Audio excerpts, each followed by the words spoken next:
د حکومت د طرفه چې کم راشن ملاويږي یا روپۍ ملاويږي د دې لپاره به تاسو رجسټریشن څنګه کوئ او دا به تاسو ته په کومه طریقه باندې ملاويږي ځکه چې کله دا پروګرام شروع شي نو بیا په هغه ټایم باندې موږ وایو چې په دې کې رجسټریشن څنګه کیږي خو هغه وخت چې دا زموږ نه تیری او بیا موږ ته نه هغه راشن ملاويږي او نه موږ ته هغه روپۍ چې دي دا ملاويږي لکه څنګه چې په دې روزه کې 10,000 روپۍ ورکولې او 15,000 روپۍ ورکولې لکه 15,000 روپۍ چې د وزیر اعظم د طرفه او 10,000 روپۍ چې دي هغه د وزیر اعلی د طرفه نو ځینې کسانو چې بدی کې موږ رجسټریشن څنګه وکړو چې کله هغه روپۍ شروع شي چې روپۍ شروع شي نو په دغه ټایم کې بیا رجسټریشن چې دا نه کیږي دا د دې نه مخکې رجسټریشن کیږي او په هغه باندې موږ ویډیوګان کړو چې کله رجسټریشن شروع شي نو موږ ډایرکټ په هغه باندې ویډیو کو خو ځینې کسان په هغه ویډیو باندې لاندې وایي دا ته دروغ وي خو چې کله شروع شي روپۍ نو دی بیا وایي د دې رجسټریشن څنګه کیږي لکه د فری سولر سیستم د پاره موږ ویډیوګان کړو چې د دې لپاره تاسو رجسټریشن وکړئ خو ځینې کسان وایي ته دروغ وي دا صوبه چې دا قرضداري ده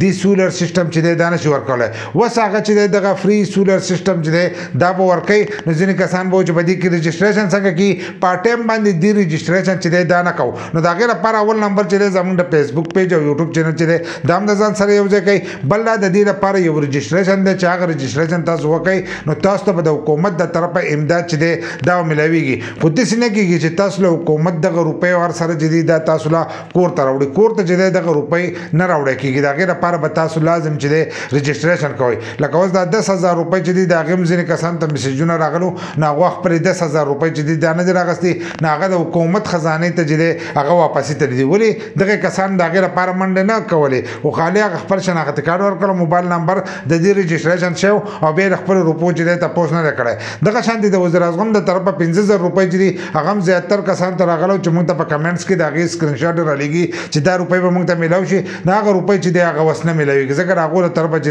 هغه روپۍ باندې شي کم ټایم چې ورکړو په هغه ټایم باندې هغه روپۍ باندې شي دي نه هغه روپۍ تاسو ته اوس نشي ملاوي نو ځینې خو دې کسان چې هغه خپل روپو چې دی هغه تاسو نه کوي حکم کسان چې موږ ته د روپۍ ملاو نشوي نو د دې لپاره تاسو رجسټریشن وکړئ رجسټریشن به څنګه کوئ تاسو به د بنظیر دفتر ته ځئ او الته کې به اول نمبر رجسټریشن کوئ هغه مالدار دی او غریب دی د هر یو کس د لپاره دا پکار ده چې الته کې رجسټریشن وکړي چې داغه پته ولګي چې تاسو غربت څومره ده نو بیا به داغه مناسب چې تاسو سره امداد چې دا بکیږي ځینې کسان ته په ځینې سیزونو کې چې ریلیف ملاويږي نو پاګه کې به تاسو ته ملاويږي کوس په بدله کې سر ریلیف ملاويږي داګه په بلیونه کې نو پاګه نم بیا تاسو پیدا چې دا چتول شي خو که تاسو دغه رجسټریشن نه کړئ د حکومت سره بیا تاسو ریکارډ چې دا نه موجود نو تاسو سره دغه امداد بیا چې هغه نشي کولای لکه څنګه چې دا 15,000 روپۍ ورکولې نو دا 15,000 روپۍ چې دي د هم دغه پروګرام نه چې د ډیټا راغستو لکه د بنظیر د پروګرام نه ډیټا راغستو دغه پتر باندې چې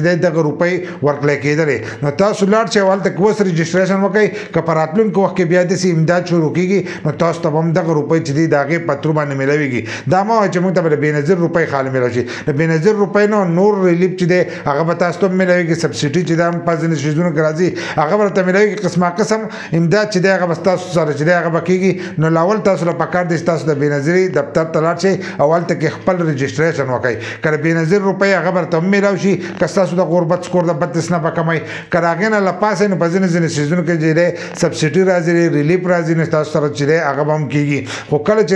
روزه میا شروع شي په هغه روپۍ ورکړل کیږي هغه روپۍ چې دی هغه هم تاسو ته دغه پتر باندې چې ملوي ګن وسلاړ شي او په هغه کې رجسټریشن وکړئ کوم چې کړه ده هغه به صبر کوي کې دې شکل بنظیر روپۍ ته بدیر راتلون کې کس کې ملوي شي کبدي کې نه په بل کس کې به ته ملوي شي رقم کسان چې مالی حیثیت برابر ده نه هغه بر دې پروګرام نه وځي خو نه تاسو ډیټا چې دا هغه حکومت سره پرتای کو سبا ورځ نور څه پروګرام راوځي نو پاګه کې تاسو ته امداد چې دی هغه ملوي دی شي